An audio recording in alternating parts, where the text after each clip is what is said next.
Related कुछ question है। Specifically अगर आपको टाइटल ब्लॉक से रिलेटेड कोई क्वेश्चन हो, जैसे कि इस टाइटल ब्लॉक पे हमने भी लिखा, आपने इस थंबनेल में आपने देखा होगा कि एक्स रेफरेंस, टाइटल ब्लॉक और व्यू पोर्ट, ये तीन चीज़ें जो हैं इनको हम डिस्कस करने जा रहे हैं। स्पेशली अगर इसके ऊपर आपके कोई क्वेश्चंस हैं तो वेरी गुड, आप कर सकते हैं, आप टाइप कर सकते हैं इसके ऊपर। और इसके अलावा भी अगर कुछ ड्राफ्टिंग से रिलेटेड आपको कुछ डिफ़िकल्टीज हों, जब आप शार्प ड्राइंग्स अपनी प्रिपेयर कर रहे होते हैं, तो आप कमेंट बॉक्स में अपने इन द मीन टाइम आप अपने क्वेश्चंस लिख सकते हैं। चलें ठीक है, मैं भी स्टार्ट करता हूँ। अगर कुछ दोस्तों ने ज्वाइन कर लिया तो very good, otherwise later on ये वाली जो वो वीडियो है ये तो अपलोड होगी चैनल के ऊपर, वो इसको चेक कर लेंगे इंशाल्लाह।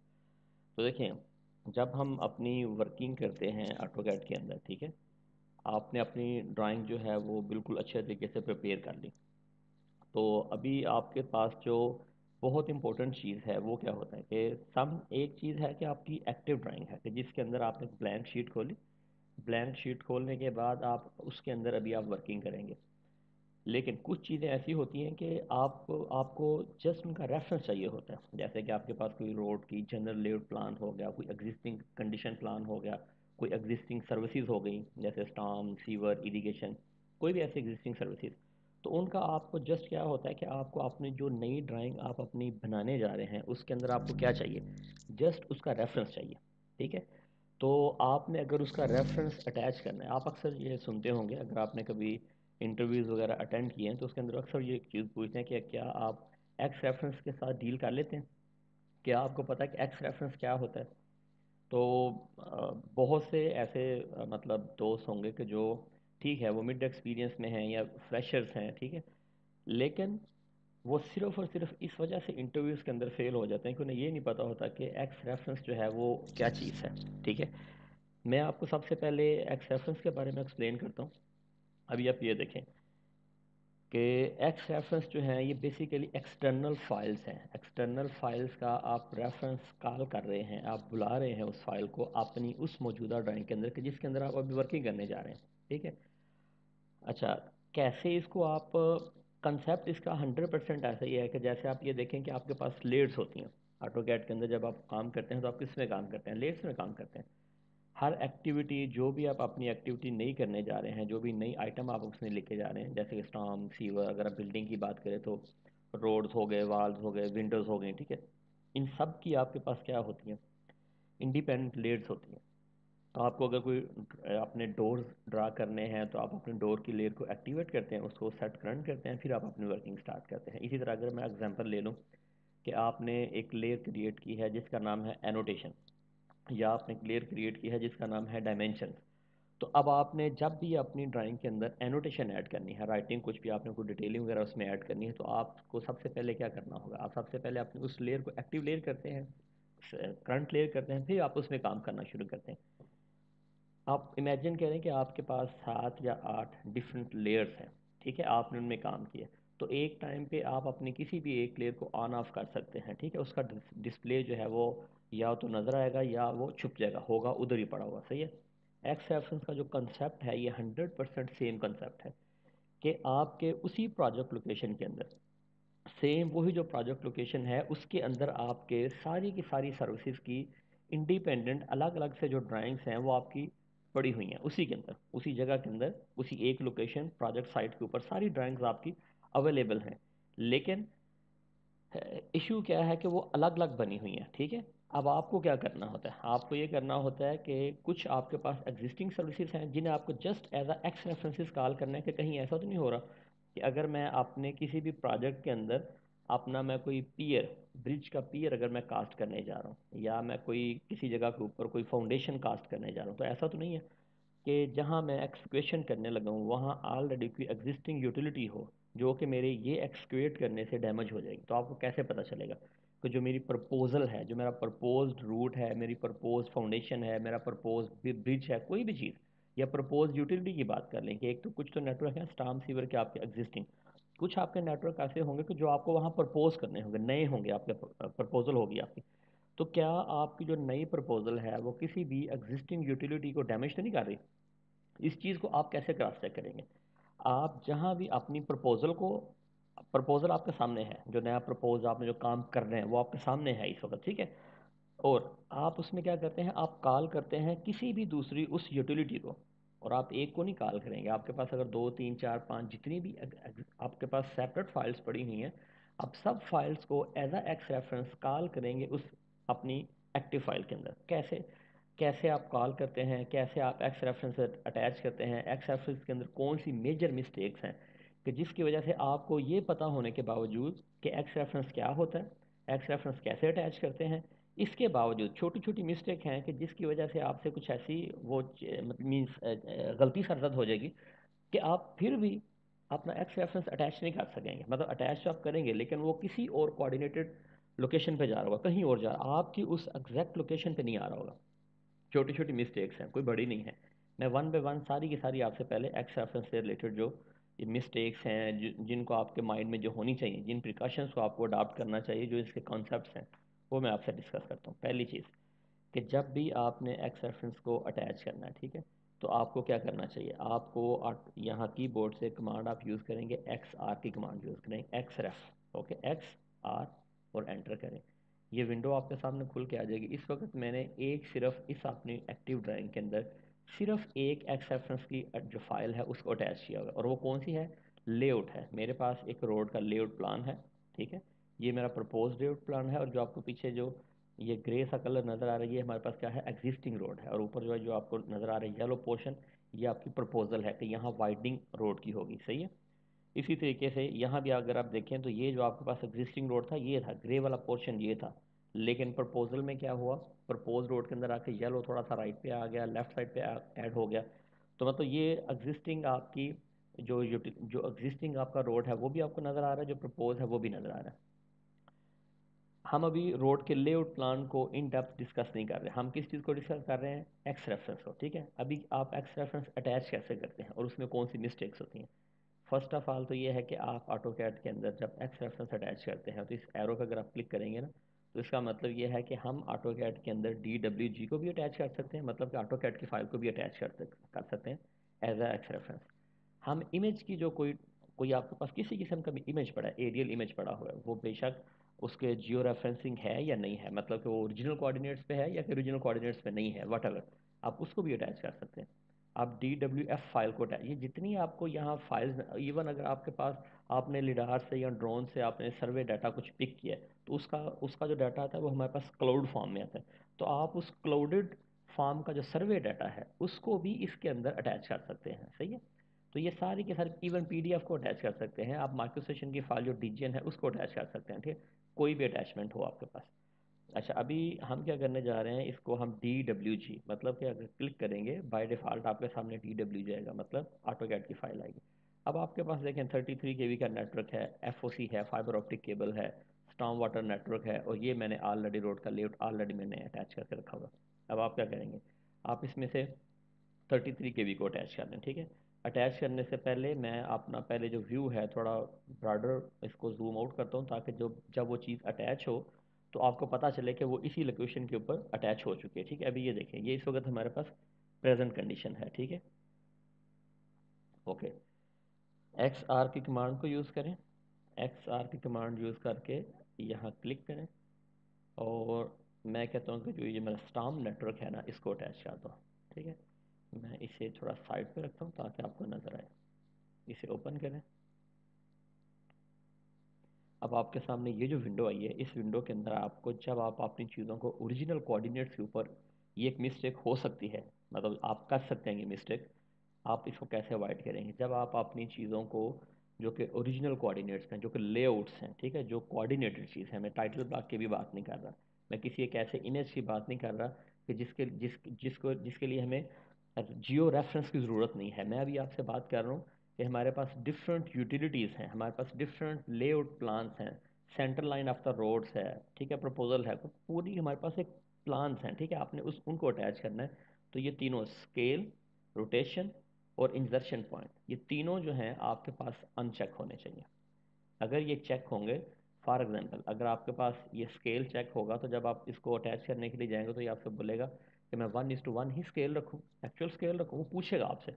या कि आप इसको जूम इन जूम आउट, आप इसको 2 टाइम्स बड़ा करना चाहते हो, 1000 गुना बड़ा करना चाहते हो, मिलीमीटर में बना के कैसे करना चाहते हो, आपसे पूछेगा वो। हमें नहीं बताना, हमें पता है कि जिस स्केल में एक्चुअल ड्राइंग है उसी स्केल में उसको अटैच करो, ठीक है। अभी आप आ जाए नेक्स्ट पे, स्पेसिफाई ऑन इंसर्शन पॉइंट।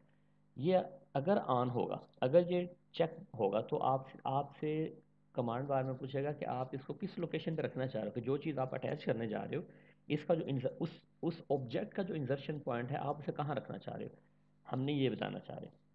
क्योंकि अगर ये कोई मैं इमेज अटैच कर रहा होता ना छोटा, किसी कंपनी का लोगो, मोनोग्राम, एनीथिंग, मैं अगर उसको अटैच कर रहा होता या कोई ऐसा इमेज अटैच कर रहा होता कि जो मैंने एज अ बैकग्राउंड यूज़ करना है, कि जिसका जियो रेफरेंस के साथ कोई लेना देना नहीं है, जिसका कोऑर्डिनेट्स के साथ कोई लेना देना नहीं है, तो उस केस में यस मैं स्पेसिफाई भी करूँगा, मैं स्केल भी करूँगा, ठीक है। मैं ओरिएंटेशन जो है अगर चूज़ रोटेट करके रखना चाहूँ तो मैं इसको मैं टिक कर सकता हूँ, अदरवाइज इसको भी मैं ब्लैंक रखूँगा, ठीक है। तो इन तीनों को क्या होना चाहिए, अनचेक होना चाहिए। जब हम टाइटल ब्लॉक कभी करेंगे एज अ एक्स रेफरेंस, तो उस टाइम पे मैं आपको बताऊंगा कि हम इसको क्या करेंगे, इंसर्शन पॉइंट को अगर आप क्लिक करें तो भी ठीक, नहीं करें तो भी ठीक, लेकिन आप कर सकते हैं क्योंकि आप वो लेआउट प्लान के आप अंदर जा रहे हो, उसका कोऑर्डिनेट्स का तो कोई लेना देना नहीं है।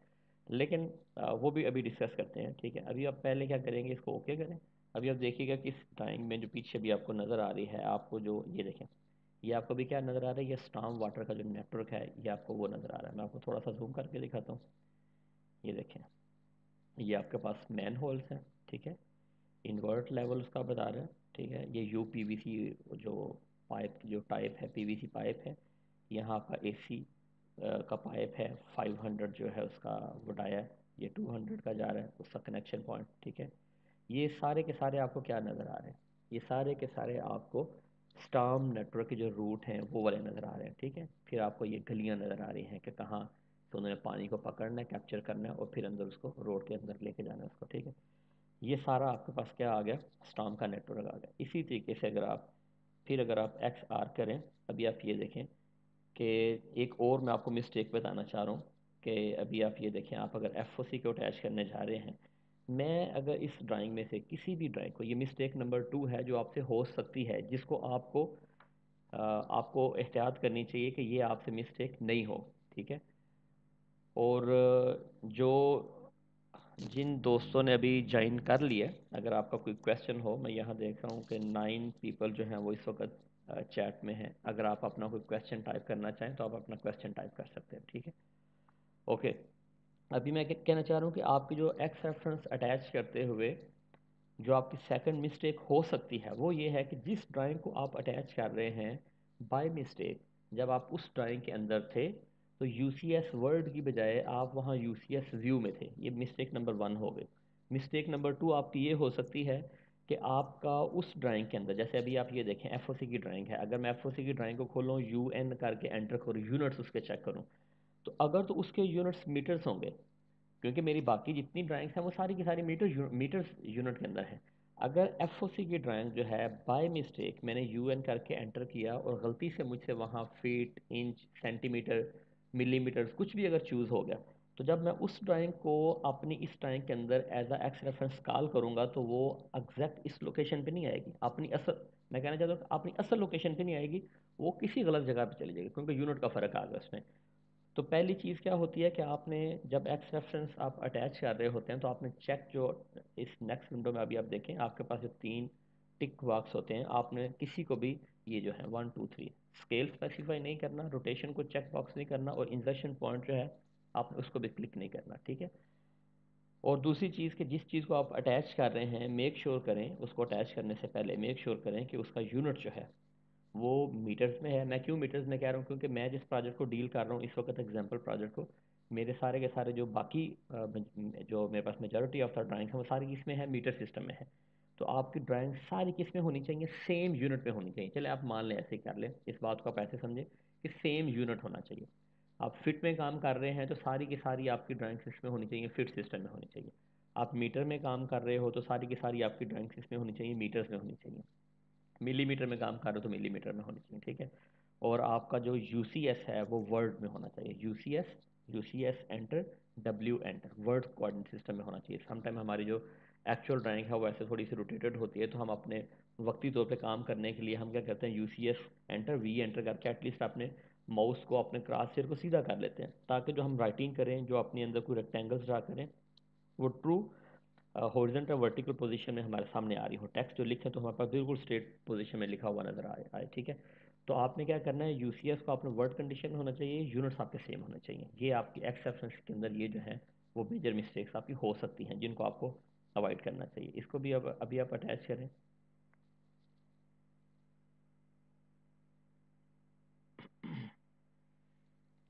ओके, हमारे पास अभी अगर मैं देखिए इस पोर्शन को मैंने ना जूम किया। अब अगर मैं अपने इस एक्स रेफरेंसेस में से एफ ओ सी को अगर क्लिक करूँ ना यहाँ से, तो देखें पीछे उसने क्या किया, डॉटेड कर दिया ना उस एफ ओ सी को, उसको वो हाईलाइट कर रहा है कि ये वाली जो चीज़ है वो ये वाली चीज़ है, मतलब कि वो फाइल के ऑब्जेक्ट्स कौन से हैं। ऐसे अगर मैं स्टॉर्म वाटर के ऊपर आऊँगा ना, तो यहाँ देखें हमारे पास यहाँ स्टॉर्म वाटर है, ठीक है। अभी ये आपके सामने आ रहा है ना, तो अभी अगर मैं स्टॉर्म वाटर के ऊपर आऊँगा तो ये देखें उसने क्या किया, स्टॉर्म वाटर को डैश डैश डैश डॉटेड कर दिया, जस्ट ये शो करने के लिए जिस जिस एक्स रेफरेंस फाइल के ऊपर आपने अभी क्लिक किया है उसके ऑब्जेक्ट्स ये वाले पड़े हुए हैं, सही है। तो एक्स रेफरेंस के साथ जो हम डील करते हैं तो ये प्रिकॉशंस आपको सामने रखनी चाहिए डील करते हुए। अब हम अपनी बात करते हैं नेक्स्ट, टाइटल ब्लॉक जो है जब आपने अटैच करना है तो उसको टाइटल ब्लॉक को आपने कैसे अटैच करना है। पहली चीज़ ये है कि टाइटल ब्लॉक जो है आपके पास कितने साइजेस के होते हैं। नॉर्मली यहाँ जब हम काम कर रहे होते हैं, मैं अपनी एग्जांपल दे रहा हूँ आपको यूए की, तो यहाँ हमारे मोस्टली जो प्रोजेक्ट्स हैं इनके अंदर जो टाइटल ब्लॉक हमारी यूज़ हो रही होती है, title block A3, A0 size, A3, A1, A0 size, और फिर इन्हीं साइजेस में से A3 हो या A1 हो या A0 हो, हमारा कस्टम साइज भी हो सकता है। आपने अक्सर देखा होगा कि अगर आपके पास कोई, जैसे यही आप एग्जांपल ले लें, ये आपके पास लंबूतरा सा प्रोजेक्ट है, बहुत बड़ा सा प्रोजेक्ट है, तो आप अगर किसी कंपनी के ऑफिस में गए हैं तो आपने देखा होगा वहाँ जाके कि उनकी दीवार के ऊपर बहुत लंबाई के रूप बड़ा सा जो है एक ड्राइंग जो है वो सिंगल प्रिंट होके वो बहुत लंबी सी बड़ी सी ड्राइंग होती है। वो क्या है, वो बेसिकली जो हमारे पास रोल होते हैं ना, पेपर के जो रोल हैं, वो आप A3 का ले लें, A1 का ले लें, A0 साइज का ले लें, हम उसे बोलते हैं कस्टम साइज पेपर।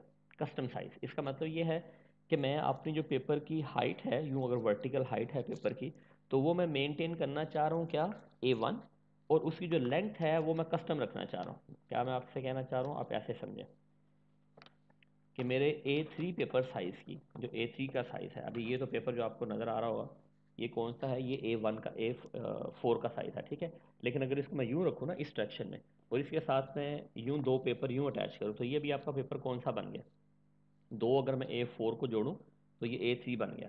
तो ये A3 की मैं हाइट तो यही लेना चाह रहा हूँ, ठीक है, हाइट में ये लेना चाह रहा हूँ, लेकिन लेंथ जो है हो सकता है मैं 1 मीटर, 2 मीटर, 3 मीटर जो लेंथ है वो मैं लेना चाह रहा हूँ। तो इसे हम अब क्या बोलेंगे, A3 का पेपर है लेकिन A3 का कस्टम साइज पेपर है, ठीक हो गया। कि एक तो स्टैंडर्ड साइज होते हैं हमारे आईएसओ स्टैंडर्ड साइज जो है हमारे पास, वो आपके पास आएंगे A3, A1, A0, और या फिर इन्हीं साइजेस के अंदर आपके पास क्या होंगे, कस्टम साइजेस होंगे। हाइट वही रहेगी जो स्टैंडर्ड साइज है उस पेपर की, लेकिन मैं बोलूँगा कि ये A1 का कस्टम साइज है। अब कस्टम साइज में मैं उसको 2 मीटर, 3 मीटर, 5 मीटर, 10 मीटर, जितना भी उसको मैं लंबा रोल को ले, क्योंकि वो प्लाटर के अंदर क्या लगा होता है, रोल लगा होता है, और रोल की आपके पास बहुत बड़ी लेंथ है, ठीक है। तो हम उसके अंदर उसको प्रिंट करेंगे उसके लिए। अदरवाइज अगर आपके पास रोल नहीं है, शीट्स हैं, तो फिर क्या करना होगा आपको, आपको छोटी छोटी शीट्स में A1 साइज़ की शीट्स में प्रिंटिंग करके, शीट्स में डिवाइड करके अपने प्रोजेक्ट को बाद में क्या करना होगा, उन शीट्स को आपको ज्वाइन करना होगा टेप के साथ या गम के साथ।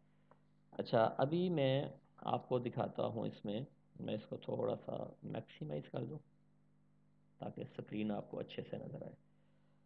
अच्छा, अभी आप आ जाएं टाइटल ब्लॉक की तरफ। टाइटल ब्लॉक में हमारे पास नॉर्मली आप ये देखें, अ, हमारे पास ऐसे रहते हैं यहाँ जो टाइटल ब्लॉक, जिन प्रोजेक्ट्स को हम लोग डील कर रहे हैं, राइट हैंड साइड के ऊपर कंपनीज की इन्फॉर्मेशन होती है, ठीक है। यहाँ आपके पास क्या आ जाएगा, की प्लान आ जाएगा, नोट्स आ जाएंगे, रेफरेंस टाइम्स आ जाएंगी, शार्प ड्राइंग है क्या, उसकी डेट वेट है वो आपके पास आ जाएगी, ठीक है। फिर प्रोजेक्ट का नेम क्या है, मेन क्लाइंट कौन सा है, कॉन्ट्रैक्टर कौन सा है, सब कॉन्ट्रैक्टर कौन सा है, ये सारी डिटेल्स आएंगी। जो आप ड्राइंग बनाने जा रहे हो, तो हर ड्राइंग का ज़ाहिर है जो टाइटल ब्लॉक होगा वो आपका डिफरेंट रहेगा। स्टाम्प बना रहे हो, लीव प्लान बना रहे हो, सेटिंग और डाटा बना रहे हो आप, ठीक है, लेन मार्किंग बना रहे हो, साइनेज की डिटेल बना रहे हो, तो इट मीन्स का टाइटल ब्लॉक आपका हर दफ़ा क्या होने जा रहा है, चेंज होने जा रहा है। ओके, अभी आप आ जाएं, ठीक है, यहाँ आपके पास यस ड्राइंग का नंबर जो है वो भी आपका डिफरेंट रहेगा, A0 है, A1 है। इस वक्त जो हमारे पास यहाँ पेपर साइज़ है जिसकी टेम्पलेट आपके सामने में अभी आपको नज़र आ रही है, ये बेसिकली A1 साइज़ है, ठीक है। अब मैं कैसे आपको कह रहा हूँ ये A1 साइज़ है, क्योंकि मैंने ये A1 साइज़ पे इसको रखा हुआ है। मैं आपको भी चेक करवा देता हूँ इसको, ठीक है। अगर मैं इसकी डायमेंशन पिक करूँ तो ये भी आप ये देखें कि आपके पास 594 मिलीमीटर्स में है ये, ठीक है। 594, और ये आपके पास 841, ठीक है। ये आपके पास 841 बाय 594, ये आपके पास क्या आ गया, A1 साइज़ का पेपर आ गया। लेकिन आपके पास ज़रूरी नहीं है कि जब भी आपके पास कोई कॉन्ट्रैक्ट ड्राइंग्स आएंगी तो कॉन्ट्रैक्ट ड्राइंग्स के अंदर जो आपके पास टाइटल ब्लॉक होती है वो 100% ज़रूरी नहीं है कि उसकी जो आउटर बाउंड्री है वो बिल्कुल एग्जैक्टली यही हो, थोड़ा सा उसमें फ़र्क हो सकता है। आपकी रिस्पॉन्सिबिलिटी ये है कि जब आप किसी भी प्रोजेक्ट को ज्वाइन करें, आप बेशक फ्रेश मतलब ड्राफ्ट्समैन हैं, या आप एक्सपीरियंस ड्राफ्ट्समैन हैं, या मिड एक्सपीरियंस में हैं, ठीक है। आप अगर तो आप मिड एक्सपीरियंस में हैं, या आप मतलब एक्सपीरियंस्ड पर्सन हैं, तो फिर तो आप इस बात को, इन सारी बातों को जो मैं डिस्कस ये करने कर चुका हूँ या जो करने जा रहा हूँ, आप इन सारी बातों को समझते हैं। ये बेसिकली फ्रेशर्स या जो अर्ली स्टेजेस पे हैं, जिनका साल 2 साल एक्सपीरियंस है, उनके लिए ये बेसिकली यूजफुल सारी चीज़ें हैं जो हम ये लोग यहाँ पे डिस्कस कर रहे हैं। जो एक्सपीरियंस्ड हैं फॉर श्योर, कोई ये रॉकेट साइंस नहीं है कि जो मैं आप लोगों से डिस्कस करने जा रहा हूँ।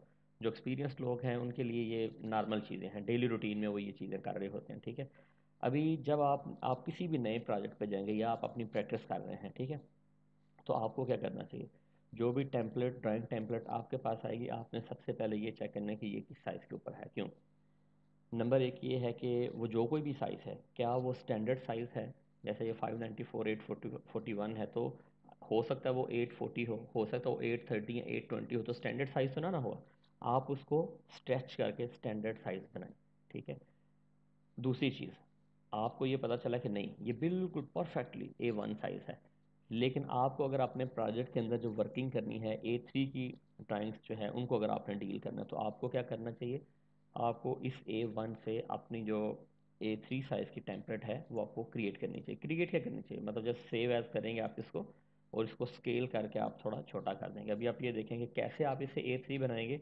आप एक रेक्टेंगल की कमांड लें और आप एक रेक्टेंगल ड्रा करें, और उस रेक्टेंगल का मैं साइज़ रखूँगा 420 बाय 297, ठीक है।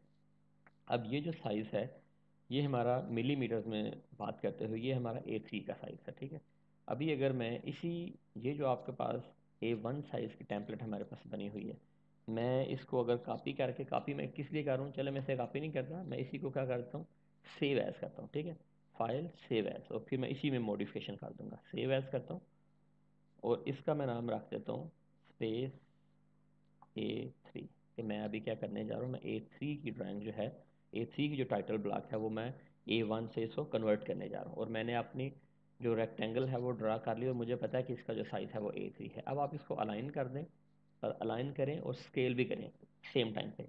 AL की कमांड यूज़ करें, AL, पहले आपने ऑब्जेक्ट को सिलेक्ट किया, AL की कमांड यूज़ की, एंटर करें। अब मैं ये चाहता हूँ कि ये वाला जो नीचे वाला कोना है ये उठ के कहाँ चला जाए, ये उठ के इधर आ जाए, ठीक है। और ये वाला जो कोना है ये उठ के यहाँ आ जाए। ये मैं दो इसको पॉइंट देना चाह रहा हूँ, मूवमेंट के पॉइंट अलाइन करने के लिए इस बड़े ऑब्जेक्ट को उस छोटे ऑब्जेक्ट के अंदर। एक दफ़ा एंटर प्रेस करूँगा और फिर मैं कहूँगा कि यस, वाई एंटर करूँगा, कि इसको ना ना सिर्फ इसको वहाँ मूव करो, बल्कि इसको इन दो पॉइंट के रेफरेंस से वो भी कर दो, श्रिंक भी कर दो, ठीक है। मैं वाई करके एंटर करूँगा, तो ये अभी हमारे पास ये देखें, इसको अगर मैं अभी सेव कर दूं तो ये हमारे पास A3 की टेम्पलेट बन गई, ठीक है। ये यहाँ तक हमने सिर्फ इतनी बात डिस्कस की है कि आपने अपनी, अगर आपके पास टेम्पलेट हो तो आपने उस टेम्पलेट को रीसाइज कैसे करना है, ठीक है। अब बारी आती है कि आपने अपनी टेम्पलेट को एज आ एक्स रेफरेंस अपनी उस ड्राइंग के अंदर अटैच कैसे करना है, और फिर इसके अंदर व्यू पोर्ट्स कैसे क्रिएट करने हैं, व्यू पोर्ट्स की जो स्केल होती है, स्केल सेटिंग, वो आपने कैसे करनी है, ठीक है। इसको भी हम डिस्कस करते हैं। मैं इसे अभी क्लोज कर देता हूँ, क्योंकि हमने अपने टेम्पलेट जो है, अभी हमारे पास टेम्पलेट की दो टेम्पलेट्स हैं हमारे पास। नंबर एक ये है कि हमारे पास A3 में भी है, A1 में भी है। जो प्रोसेस आप किसी एक के साथ कर सकते हो वो दूसरी के साथ भी कर सकते हो। तो मैं अभी अपनी इस एग्जांपल में A1 की जो टेम्पलेट है उसको यूज़ करूँगा। उसके लिए मुझे क्या करना चाहिए, उसके लिए मैं सबसे पहली चीज़ ये है, हम यही टेम्पलेट अपनी मॉडल स्पेस के अंदर भी अटैच कर सकते हैं। मैं वो भी आपको जो प्रोसेस है वो भी बताता हूँ, लेकिन पहले मैं आपको ये कंप्लीट करके बता दूँ जो कि यहाँ हम लोग नॉर्मली यूई के अंदर, ठीक है, जो यूटिलाइज करते हैं वो लेआउट के अंदर हम अपने टेम्पलेट को इंसर्ट करते हैं, ठीक है। और फिर इसी के अंदर अगर हमारे पास प्रोजेक्ट बहुत बड़ा हो तो हम अपनी प्लान के अंदर, ठीक है, मॉडल के अंदर जाके प्लान के अंदर जाके अपने पूरे प्रोजेक्ट की शीटिंग कर लेते हैं। शीटिंग कैसे करते हैं अपने पूरे प्रोजेक्ट की, वो भी अभी आपको इसी में बताता हूँ, इसी सेशन में बताता हूँ, ठीक है। शीटिंग करेंगे, फिर क्या करेंगे, एक अपनी टेम्पलेट आपने सेट कर ली यहाँ। अब क्या करेंगे, इसी टेम्पलेट की शीट्स को कॉपी करते जाएंगे, लेआउट्स को कॉपी करते जाएंगे, और उसको पेन करके अगली अगली जो शीट आएगी उसको हम अपने सेट करते जाएंगे, ठीक है।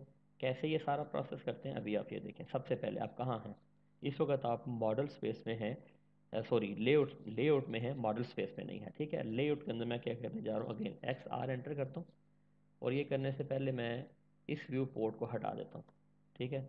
एक्स आर एंटर, मैं यहाँ अटैच पे क्लिक करूँगा, और मैं किसको अटैच करना चाहता हूँ, मैं इस वाले को अटैच करना चाहता हूँ, ठीक है, टाइटल ब्लॉक को। मैं इसको जस्ट आपके रेफरेंस के लिए यहाँ A1 लिख देता हूँ, ठीक है। मैं A1 की टाइटल ब्लॉक को अटैच करने जा रहा हूँ। कोई भी चेक नहीं करें यहाँ, ठीक है, सबको खाली रहने दें, कोई फ़र्क नहीं पड़ेगा इससे। लेकिन अगर आपका यहाँ क्लिक होता, फॉर एग्जांपल मैं भी आपको ये करके भी दिखा देता हूँ, इस जगह पे अगर ये करने की बजाय, देखें अभी आप ये यहाँ अटैच हुआ, ये करने की बजाय अगर मैं एक्स आर करके एंटर करता, और मैं अटैच करके इसको जब पकड़ता कि इसको अटैच करो, ठीक है, A1 को अटैच करो, तो उससे क्या होता, अगर मैं स्पेसिफाई कर भी दूं तो इससे फ़र्क नहीं पड़ेगा। रीज़न क्या है, क्योंकि ये तो लेआउट प्लान है, ये इसका कोऑर्डिनेट के साथ कोई लेना देना है ही नहीं। ये तो आप आप अपने को मॉडल के अंदर थोड़ा ही अटैच कर रहे हैं, ये कोई किसी कोई दूसरी यूटिलिटी का या किसी दूसरे पार्ट का कोई जनरल लेआउट प्लान या ऐसी कोई चीज़ थोड़ी है कि जिसका कोऑर्डिनेट्स के साथ कोई लेना देना। तो इसमें आप अगर अटैच कर भी देंगे तो आपसे पूछेगा where you want to keep it. For example मैं आपके सामने ये रख भी देता हूँ, अगर मैं इसको क्लिक करूँ और मैं पहले हटाता हूँ, ठीक है, मैं इसे डिटैच करता हूँ, मैं अटैच करता हूँ, और मैं कहता हूँ जी A1 साइज़ की जो टेम्पलेट है इसको ले लो, और यस मैं भी स्पेसिफाई कर रहा हूँ, ठीक है, कि ये स्केल के बारे में बात कर रहा है ना। मैंने चले स्केल को भी ले लिया, इंजर्शन पॉइंट को भी ले लिया, रोटेशन सभी को मैंने क्लिक कर दिया, क्या होगा अभी आप ये देखें। ये हम अभी आ गए जी, select reference file A1, open, हमें इसे अटैच करना है। कहाँ अटैच करना है, अभी क्या पूछा, इंसर्शन पॉइंट, इंसर्शन बताएं कहाँ रखूँ। मैं कहता हूँ यहाँ रख लो, ठीक है। अभी देखिए वो क्या आपसे पूछा है कि इसका मैं स्केल फैक्टर कितना रखूँ, 1 रखो, वाई स्केल फैक्टर कितना रखो, 1 रखो, ठीक है। ओरिएंटेशन कितनी रखो, 0 रखो। इसका मतलब ये है कि आपने उसे ये बताया है कि स्केल 1 रखो, कि जो उसका जेन्युइन स्केल का साइज़ था वही रखो, ठीक है। और रोटेशन जो है उसको रोटेट रोटेट कुछ नहीं करो, जैसा वो है उसको उसी तरीके से ही मतलब उसकी रोटेशन जो है उसको रहने दो, इससे फ़र्क नहीं पड़ेगा। आप इनको अनचेक रहने दें या चेक रखें, कोई फ़र्क नहीं पड़ेगा, जूम एक्सटेंड करें आपके सामने आ जाएगी। लेकिन एक दफ़ा जब आप अपनी टेम्पलेट को, आप अपनी टाइटल ब्लॉक को एक दफ़ा जब अपनी सेट कर लें, तो जैसे मैं यहाँ देखें डबल क्लिक करके नीचे लेआउट पे मैं यहाँ लिख देता हूँ पेज 1 या शीट 1, ठीक है, या मैं लिख देता हूँ SH-1, ठीक है, SH-1 करके एंटर करें, ये मेरी शीट 1 हो गई। अब मैं क्या करता हूँ, इसके अंदर MV करके, MV means make view, view port हम क्रिएट करने जा रहे हैं। थोड़ा सा साइड से जगह को छोड़ें, ठीक है, थोड़ा गुड लुकिंग रहना चाहिए, और अपना एक व्यू पोर्ट जो है उसको आप क्रिएट कर दें, यहाँ क्लिक करें, ये हमारे पास एक व्यू पोर्ट आ गया, ठीक है। अभी इसकी स्केल की कैसे सेटिंग करते हैं वो सारा मैं आपको अभी बताता हूँ इसमें। अभी मैं जस्ट रफली जूम कर रहा हूँ, ठीक है, रफ जूम कर रहा हूँ इसमें, ये देखिए, ये मैंने भी इसमें रफ जूम किया, एंटर करके इसको रिफ़्रेश किया, तो ये हमारे पास हमारा रोड आ गया। कैसे इसको रोटेट करते हैं, कैसे सब वो मतलब कि रोड को सीधा हमने कैसे करना है, वो भी सारी बातें डिस्कस करते हैं। लेकिन पहले इस चीज़ को आप समझ लें कि स्केल क्या है, ठीक है। अभी आप ये देखें कि अगर आप अपनी इस ड्राइंग को, जो कि आपके पास टाइटल ब्लॉक कौन सी है, A1 है, जो साइज आपके पास टाइटल ब्लॉक का है उसी पेज के ऊपर आप इसको प्रैक्टिकली प्रिंट करेंगे, ठीक है, उसी प्लाटर में उसी साइज के ऊपर प्रिंट करेंगे। पहली चीज़। दूसरी चीज़ कि जो भी स्केल आपने स्पेसिफाई करना है, फॉर एग्जांपल 1:100, 1:200, 1:500, ठीक है, जो भी स्केल आप स्पेसिफाई करना चाह रहे हैं, मैं अभी यहाँ आपको, यहाँ से मैं छोटा, अभी देखें ये सारे का सारा क्या है, ये एज एक्स रेफरेंस अटैच हुआ है ना, तो आपके पास अभी मुझे यहाँ से ये टेक्स्ट चाहिए, मैं कर सकता हूँ, मैं टी एंटर करके यहाँ अपना टेक्स्ट लिख भी सकता हूँ।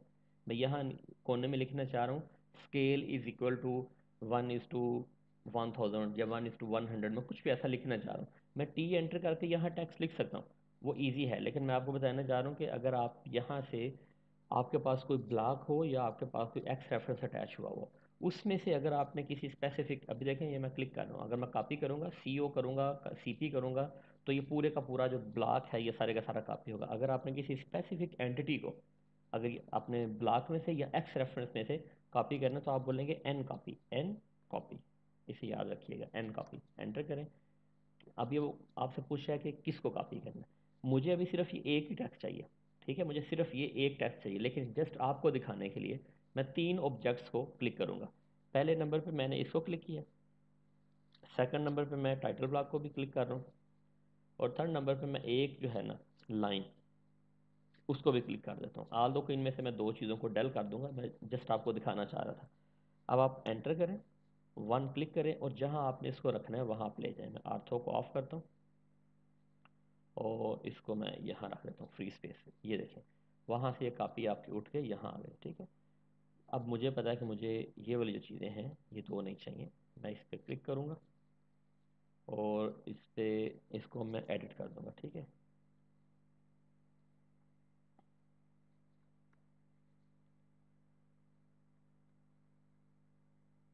Scale is equal 1:1000। इवन मैं थोड़ा इसको डिस्टर्ब करता हूँ, मतलब डिस्टर्ब क्या, मैं इसको 1:700 रखता हूँ, ठीक है। जस्ट मैं चेंज कर रहा हूँ। नॉर्मली हमारे 1:100, 200, अब कुछ भी हो सकता है आपका, फिजूल का 1000 ही होता है, 1:1200 भी हो सकता है, वन इज कुछ भी हो सकता है, मतलब डिपेंडिंग कि आपने कितनी अपनी लेआउट प्लान में से कितनी आपने जो शीट्स है, शीटिंग आपने कितनी करनी है, पेपर का साइज़ कौन सा आपका होगा, और अगर आपके क्लाइंट की तरफ से या कंसल्टेंट की तरफ से स्पेसिफिक रिक्वायरमेंट हो कि नहीं आपने अपनी जो ड्राइंग्स हैं A1 में सबमिट करनी है, स्केल आपने 1000 ही रखना है, 1:1000 रखना है, और अगर प्लानर प्रोफाइल हो तो उसके लिए वर्टिकल स्केल 1:100 होगा, हॉरिजॉन्टल स्केल 1:1000, मतलब अगर आपके क्लाइंट की तरफ से कुछ ऐसी रिक्वायरमेंट हो तो वो फिर स्टोरी डिफरेंट है। लेकिन इन नॉर्मल केस के अंदर क्या होता है, नॉर्मल केसेस में यही रहेगा कि हम कोई भी स्केल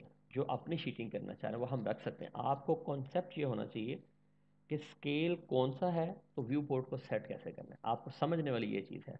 अभी अब हम ये कहते हैं कि स्केल हम जो है अपने व्यू पोर्ट को सेट करना चाह रहे हैं 1:700 पे, क्यों सेट करना चाह रहे हैं, पहली बात ये आप समझें कि सेट क्यों करना चाह रहे हैं 1:700 पे, रीज़न समझे, क्योंकि रट्टा नहीं मारना, जस्ट ऐसे ही नहीं कि आप 1:700 को फिक्स करना शुरू कर देंगे अपने फ्यूचर में, या आप उसको 1:500 क्योंकि आपने ये सुना था कि 1:700 को कैसे सेट करते हैं, तो अब आप अपनी पूरी ज़िंदगी 1:700 के ऊपर को सेट करते रहेंगे, ऐसा नहीं है। आप उस साइंस को समझें, आप उस लॉजिक को समझें, और अपने प्रोजेक्ट की रिक्वायरमेंट के मुताबिक अपनी उस स्केल की जो सेटिंग है उसको आप चूज़ करें, ठीक है। अब ये रीज़न इसकी ये है कि जब मेरा ये पेपर, जो कि मेरी टेम्पलेट मैंने अभी सेट की है A1 के ऊपर, जब ये A1 के पेपर साइज़ के ऊपर प्रिंटर में से निकलेगा ना, तो उस निकलने के बाद जब उसे मैं अपने टेबल पर रख के, तो एक स्टेंसिल ट्रायंगुलर स्केल, आप सिविल इंजीनियर सारे ही जानते हैं, ट्रायंगुलर स्केल या जो स्ट्रेट हमारा स्केल होते हैं हमारे पास, पूरा पैकेट रहता है स्केल्स का, आपने उनमें स्केल्स में से एक स्केल उठाया, ठीक है, और उस स्केल के ऊपर लिखा हुआ था 1:700। जब आप उस 1:700 के स्केल के साथ, उस पैमाने के साथ, ठीक है, जब आप अपनी ड्राइंग के ऑब्जेक्ट्स को मेजर करेंगे, तो अगर आपकी ड्राइंग प्रॉपरली व्यू पोर्ट की स्केल सेटिंग रियली आपने सही से सेट की हुई है, तो जहां आपको आपका वो स्केल बता रहा होगा ना कि ये 5 मीटर है, तो वो वाकई इन रियल ड्राइंग के अंदर भी वो 5 मीटर ही होगा। और अगर आपका वो बता रहा है फॉर एग्जाम्पल 10 है, 20 है, इट मीन्स कि जो अननोन डिस्टेंसेस होते हैं, अननोन डिस्टेंसेस हैं जो आपकी ड्राइंग के अंदर, क्योंकि हम ईच एंड एवरीथिंग की तो डायमेंशन नहीं देते ना। अभी आप यही, आपके सामने मैं थोड़ा सा पोर्शन जूम करता हूँ।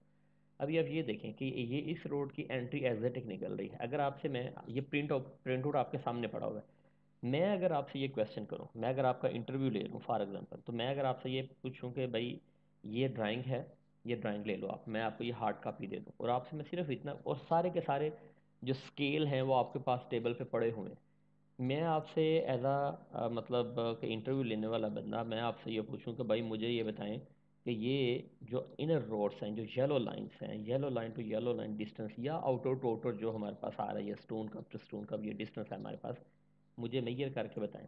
या ये नहीं मैं कहूँगा मेजर करके बताएं, मैं आपसे बोलूँगा ये डिस्टेंस कितना है, तो आपका आंसर ये हो सकता है कि मुझे नहीं पता। ठीक है, यहाँ तो डायमेंशन नहीं लिखी हुई, ये तो हार्ड कॉपी है ये। अगर तो ये सॉफ्ट कॉपी होती, अगर ये ऑटोकैड की ड्राइंग होती, या माइक्रो सेशन की ड्राइंग होती, तो मैं एक डायमेंशन पिक करके आपको बता सकता था। मुझे नहीं पता। ये एक तो आंसर आपका ये हो सकता है। दूसरा आपका आंसर ये हो सकता है कि वेट अ मिनट, मैं अभी 1 मिनट आपको बताता हूँ। आप क्या करेंगे, आप यहाँ चेक करेंगे कि यार ये जो व्यू पोर्ट है ये किस स्केल के ऊपर प्रिंट हुआ हुआ है। आपको यहाँ से पता चलेगा कि ये 1:700 पे प्रिंट हुआ हुआ है, सेट हुआ हुआ है।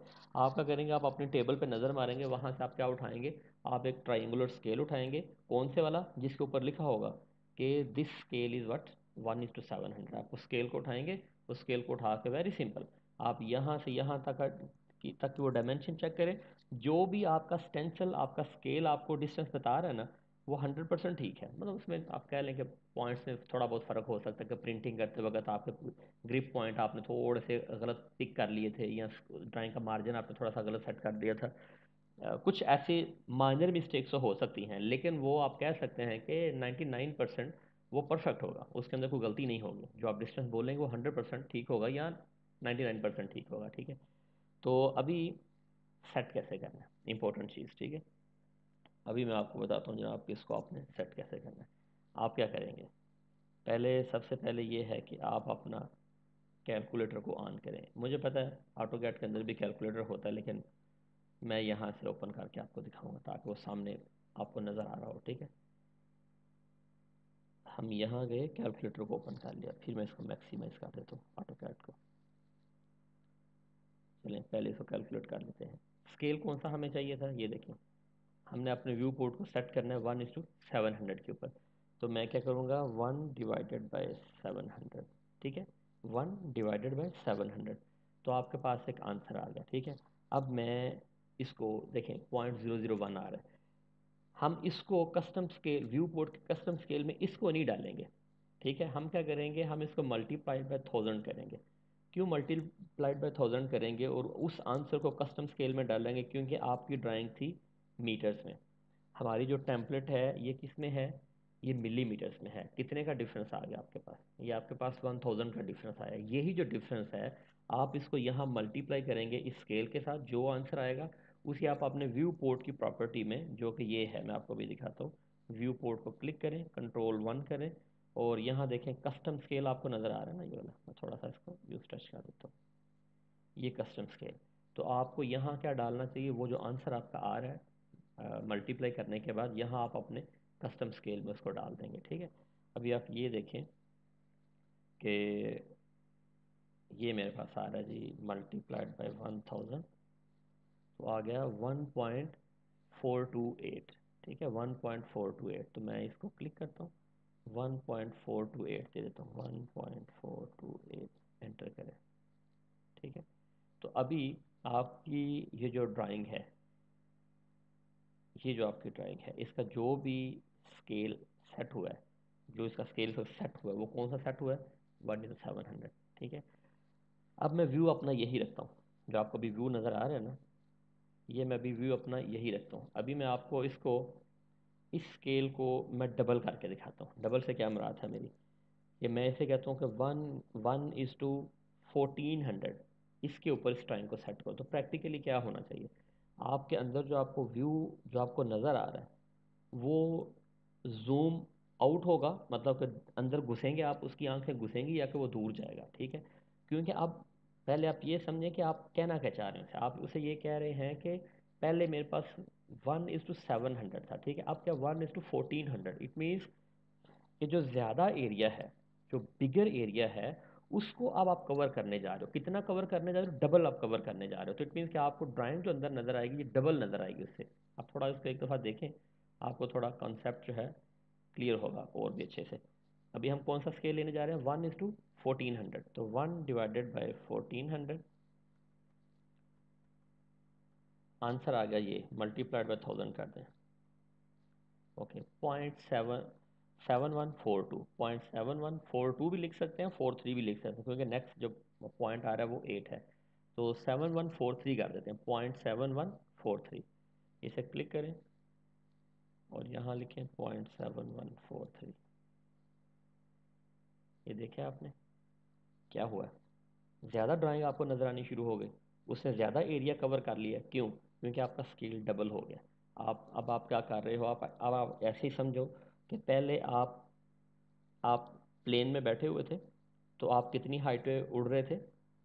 आप ज़मीन से 700 मीटर की हाइट पे उड़ रहे थे। मैं जस्ट आपको ये एग्जांपल दे रहा हूँ, इसका उसके साथ डायरेक्ट कोई ऐसा वो लिंक नहीं है, जस्ट समझाने के लिए आपको बात कर रहा हूँ। आप ज़मीन से 700 मीटर हाइट पे फ्लाई कर रहे थे और आप ज़मीन को नीचे ऐसे देख रहे थे, ठीक है। अब आप 700 की बजाय कितना ऊपर चले गए? आप डबल ऊपर चले गए। तो आपका जो विजन है वो डबल होगा, वो बढ़ जाएगा आपका विजन, ठीक है। तो यही स्केल के साथ भी यही कुछ ही होता है कि जैसे आप अपने स्केल को बड़ा कर रहे होते हो, तो वो क्या हो रहा होता है कि आपको ड्राइंग, ज़्यादा ड्राइंग उसमें ऑब्जेक्ट में दिखा रहा होता है, और प्रैक्टिकली ड्राइंग क्या हो रही होती है? श्रिंक हो रही होती है। फॉर श्योर जब आप 1:1400 पे इसको प्रिंट करोगे, स्केल को चेंज करोगे, तो जब आप इसको मैयर करोगे तो आप इसको उसी स्केल से मैयर करोगे, 1:1400 के स्केल से आप मैयर करोगे, ठीक है। तो अभी हम इसको जो है इसी स्केल पे रहने देते हैं और इसको हम स्केल को यहाँ से चेंज कर देते हैं, ठीक है ना, क्योंकि हमने इसको किस पे सेट कर दिया? 1:1400 पे हमने इस ड्राइंग को अपनी को सेट कर दिया, ठीक है। ये तो हो गया आपके पास, व्यू पोर्ट आपने क्रिएट किया और व्यू पोर्ट को आपने सेट किया, ठीक है, स्केल को सेट किया। अब एक व्यू पोर्ट के अंदर और चीज़ का एडिशन आप कर लें कि आप एम वी सेटअप की कमांड यूज़ करके भी अपने व्यूज़ को रोटेट कर सकते हैं। और इसके अलावा आप क्या कर सकते हैं कि आप अपने प्लान के अंदर चल के अपने प्लान को ही, उसकी जो ओरिएंटेशन है उसको चेंज कर लें। क्या मेरा इससे मेरी क्या मुराद है? मैं इस व्यू पोर्ट को ख़त्म करता हूँ यहाँ से, ठीक है। ये इसको लिखा रहने दें, क्योंकि जब हम नया व्यू पोर्ट क्रिएट करने जा रहे हैं तो हम स्केल्स का यही फिक्स करेंगे अगेन, ठीक है। अभी आप आ जाएं मॉडल में। मॉडल के अंदर आके अब हम ये कहना ये चाह रहे हैं कि जो हमारे पास ये जो लंबोतरा पोर्शन है, जो लॉन्गिट्यूडनल पोर्शन है, ठीक है, हमारी जो जो इस वक्त आपको यूँ नज़र आ रहा है ना, आपका जो रूट है, तो ये हमें यहाँ प्लान के अंदर ही हमारा जो रोड है ये हमें यूँ हॉरिजॉन्टली नज़र आना शुरू हो जाए, और हमारे जो कोऑर्डिनेट्स हैं वो भी डिस्टर्ब नहीं हो। और कीप इन माइंड कि कभी भी जब आप किसी भी प्रोजेक्ट पे काम कर रहे हैं और कोऑर्डिनेट्स मैटर करते हैं आपके लिए, तो आप कभी भी भूल के भी आप अपनी ड्राइंग्स को मूव या रोटेट नहीं करेंगे, नेवर। मतलब दिस इज़, आप ऐसे ही से समझ लें कि जैसे ऑटो कैड की ज़ुबान में, इंजीनियरिंग की ज़ुबान में आप इसे समझ लें कि ऐसे मूव और रोटेट को आप हराम समझ लें, फॉरबिडन, ठीक है ना। ये आप नहीं कर सकते। अगर आप करेंगे तो आपका पूरे का पूरा प्लान, उसकी लोकेशन ही चेंज हो जाएगी, कोऑर्डिनेट से चेंज हो जाएंगे। That is a big disaster basically. वो आपने रोटेट नहीं करना। अब हम जो करने जा रहे हैं, हम ऐसे, आप इस चीज़ को ये समझें कि आप पूरी दुनिया को ना, जैसे आप ऊपर अगर बैठे हुए हों, तो पूरी दुनिया ही अगर मैं ऐसे रोटेट कर दूँ, ऐसे उसके एक्सिस में, तो इट मीन्स कि उसकी जो जोग्राफिकल लोकेशन थी, जो रेफरेंस था उसका कोऑर्डिनेट का, वो अब चेंज नहीं होने जा रहा। बेसिकली आप पूरे ग्लोब को रोटेट कर रहे हो, पूरी दुनिया को रोटेट करने जा रहे हो, जो मैं अभी आपको बताने जा रहा हूँ, ठीक है। अभी एक चीज़ को आप देखिए, मैं अभी क्या कर रहा हूँ, UCS enter, W enter. W enter means कि वर्ल्ड कोऑर्डिनेट सिस्टम जो है, अब आप उसके अंदर आए हो, सही है। ये भी आप ये देखें, ये इसमें आप आ गए, सही है। अभी मैं क्या करता हूँ, मैं इसको UCS एंटर और V एंटर में हम आ गए, और यहाँ आके आप एक काम करें, यहाँ आप अपनी एक लाइन ड्रा करें। और लाइन जो मैं ड्रा करने जा रहा हूँ, मैं उस जगह पर ड्रा करूँगा कि जो थोड़ा सा स्ट्रेट पोर्शन है, ठीक है, जिसको मुझे रिस्पेक्ट देनी है, जिसको मुझे स्ट्रेट रखना है, ठीक है। इसको मैंने क्लिक किया और फिर मैं करूँगा जी UCS enter, E enter. E stands for कि हम इसको वो करना चाह रहे हैं अलाइन, ठीक है। यहाँ मैं क्लिक जब करने जा रहा हूँ, तो ये देखें आपके एक्सिस आपको क्या बता रहे हैं कि X इस डायरेक्शन में होने जा रहा है और Y इस डायरेक्शन में होने जा रहा है, ठीक है। मैं इसे क्लिक कर देता हूँ, जब क्लिक कर दिया तो अब मैं इसे करूँगा PLAN, प्लान। ये कमांड लिखे, डबल एंटर मारूंगा इसको, डबल एंटर, ठीक है। अब आपका पूरे का पूरा प्लान जो है वो हॉरिजॉन्टल इस डायरेक्शन में आ जाएगा, ठीक है। ये आपके पास अभी हॉरिजॉन्टल डायरेक्शन में आ गया, और हॉरिजॉन्टल डायरेक्शन में आने के साथ दूसरा काम ये होगा कि आपके इस तरीके से इसकी रोटेशन, कुछ इस तरीके से रोटेशन चेंज करने से आपके प्रोजेक्ट के कोऑर्डिनेट डिस्टर्ब नहीं होते, ठीक है। अभी हम शीट व्यू में दोबारा आते हैं, और शीट व्यू में आके एक MV एंटर करें, मेक व्यू। मेक व्यू में आके यहाँ क्लिक करें, और यहाँ आप अपना एक व्यू पोर्ट जो है उसको क्रिएट कर दें, ठीक है। ये हमने व्यू पोर्ट क्रिएट कर लिया, इसके अंदर जूम एक्सटेंड कर रहे हैं, आपने इस पोर्शन को सामने जूम करके लेके आए। ये मैं भी रफ जूम कर रहा हूँ, मैं स्केल पे भी जाता हूँ, ठीक है। ये हमारे पास आ गया, ठीक है। ये इस वक्त मैंने इसको स्केल जो किया है ना, जो सामने रखा है पोर्शन, ये मैंने रफली किया अभी। अभी इसका 1:400 के साथ कोई लेना देना नहीं है। वो कैसे होगा, वो हम इस पे व्यू पोर्ट पे क्लिक करेंगे, कंट्रोल 1 करेंगे, और यहाँ इसको करेंगे 0.7143, क्योंकि हमने इसको डिवाइड करके यही निकाला था कि 1/1400 मल्टीप्लाई बाय 1000, तो ये हमारे पास आंसर आएगा। इसे एंटर कर दें, तो अब देखें जो उसने पीछे से व्यू को थोड़ा एडजस्ट किया। अब अगर आप अपनी ड्राइंग की जो प्रिंटिंग करेंगे ना, मैं अब अभी आपने क्या करना है, जब आप अपनी व्यू पोर्ट्स को आप इस तरीके से सेट कर लें, तो उसको क्लिक करके, सेलेक्ट करके राइट क्लिक करें। राइट क्लिक करने के बाद आप क्या करेंगे, हम इसको लॉक करना चाह रहे हैं, मतलब क्या है कि डिस्प्ले को लॉक करो, क्योंकि अगर डिस्प्ले लॉक नहीं होगा ना, अभी मैं लॉक करता हूँ, उसके बाद आपको दिखाता हूँ कि क्या होगा। अभी आप, ये लॉक हो गया। अब क्या होगा, अगर मैं अब अंदर डबल क्लिक करके मैं किसी चीज़ को क्लिक कर सकता हूँ अंदर। अब मैं इस वक्त लेआउट के अंदर रहते हुए मैं मॉडल के अंदर हूँ। जब मैं डबल क्लिक अंदर करता हूँ, बाहर डबल क्लिक करूँगा तो now I am in layout, as you can see, ठीक है। और अगर मैं यहाँ डबल क्लिक करके ऐसे इन आउट कर रहा हूँ, अब लग तो ऐसा ही रहा कि मैं स्टिल व्यू इसमें हूँ, लेआउट में हूँ, लेकिन नहीं, ऐसा नहीं है। इस वक्त मैं मॉडल स्पेस के अंदर हूँ, लेकिन जूम इन जूम आउट करने से मेरी जो ड्राइंग सेटिंग है, जो मेरा व्यू है, अब वो बिल्कुल भी डिस्टर्ब नहीं होगा, क्योंकि हमने व्यू को लॉक कर लिया था। अभी एक और चीज़ आप देखें कि मैच लाइन होती है हमारी। मतलब क्या है कि ये तो बहुत बड़ा रूट है आपके पास, बहुत रोड है, पाइपलाइन है, कोई भी आपके पास प्रोजेक्ट है, तो एक शीट में तो कवर होने वाला है नहीं, ठीक है ना। और हमारे पास नीचे देखें जगह भी है, ऊपर भी जगह है, नीचे भी जगह है हमारे पास। तो अगर मैं इसको फॉर एग्जांपल यहाँ रख लूँ, ठीक है। अब इसको मैं मूव करके थोड़ा सा ऊपर उठा दूँ, इसे थोड़ा ऊपर रखें, नीचे एक और भी अपना व्यू पोर्ट जो है उसको क्रिएट करें। एंटर जी, मूव करें इसको, यहाँ रखें, और ये देखिए मैं थोड़ा सा नीचे भी इसको एडजस्ट कर सकता हूँ अपने व्यू पोर्ट को ना, यहाँ तक इनफ। थोड़ा सा बॉर्डर से हट के रखें, गुड लुकिंग होनी चाहिए आपकी ड्राइंग जो है ना। प्रेजेंटेशन जो है वो ज़्यादा मैटर करती है, ठीक है। टेक्निकल होनी चाहिए, technically there should be no mistake, लेकिन टेक्निकली आप बड़ी अच्छे हों, लेकिन ड्राइंग के अंदर आपने गंद मारा हो, तो वो एक्सेप्ट नहीं होने जा रही है, आपका कंसल्टेंट उसको एक्सेप्ट नहीं करेगा। प्रेजेंटेशन जो है, सफाई के एक्स्ट्रा नंबर होते हैं बेसिकली। तो यहाँ प्रोफेशनल जो लाइफ है इसके अंदर भी सफाई के एक्स्ट्रा नंबर होते हैं। तो अच्छा, ये पहला व्यू पोर्ट हो गया। अब मैं क्या करूँगा, इसी व्यू पोर्ट को मैं CO करके कॉपी कर लूँगा, नीचे रखूँगा, ठीक है। आर्थो को ऑन कर लेते हैं ताकि बिल्कुल स्ट्रेट नीचे आए, ठीक है। मैं इसको यहाँ रखता हूँ जी, यहाँ रख के, ठीक है। अभी देखते हैं कि इसके अंदर हम 3 व्यू पोर्ट सेट कर सकते हैं कि नहीं कर सकते। हम कर सकते हैं, 3 व्यू पोर्ट आ सकते हैं, ठीक है। अभी एक एक मेथड ये है कि मैं इसको ना ऐसे ही बस रफली, जो सेकंड व्यू है, अब इसको मैं अनलॉक करूँगा। अनलॉक करके इसको मैं पैन करके जो नेक्स्ट चेंज है उसको सामने लेके आऊँगा। एक मेथड ये है कि मैं रफली बस तुक्के से कर लूँ, ठीक है। लेकिन दूसरा मेथड है प्रोफेशनल, ये बिल्कुल एग्जैक्टली परफेक्टली आपको उसमें वो करना चाहिए। अभी उसमें प्रोफेशनली हम इसको कैसे करते हैं, प्रोफेशनली ऐसे करते हैं कि यहाँ अंदर, बाहर की बात नहीं कर रहा, आप अंदर हैं इस वक्त मॉडल में, ठीक है। वाया आपने लेआउट प्लान, एक हम वर्टिकल लाइन लगाएंगे, उसे हम बोलते हैं मैच लाइन। मतलब ये जो लाइन होगी ये मैं अलग एक लेयर में बनाऊंगा। मैं अभी नहीं लेयर मैं क्रिएट करने जा रहा, टाइम वेस्ट नहीं करूंगा, लेकिन आप जब भी काम करेंगे आप अपनी एक लेयर बनाएंगे, उस लेयर का क्या नाम रखेंगे, मैच लाइन।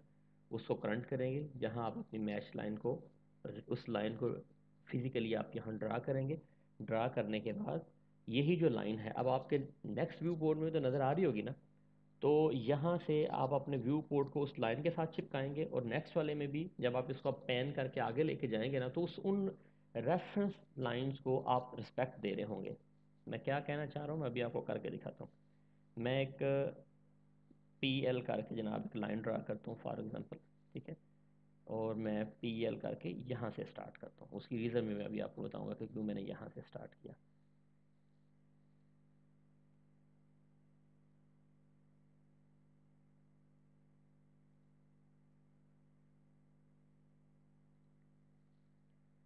ओके, पहली बात तो ये है कि जब भी आप, एक बहुत बड़ी मिस्टेक हो सकती है आपसे भी, वो क्या, अभी आप ये देखेंगे जब मैं अपने व्यू पोर्ट को इस लाइन के ऊपर, पहले मैं इस लाइन की थोड़ा सा स्टाइल चेंज कर दूं, या मैं इसको थोड़ी सी थिकनेस एटलीस्ट दे दूं थोड़ा सा डिफ्रेंशिएट करने के लिए, ठीक है।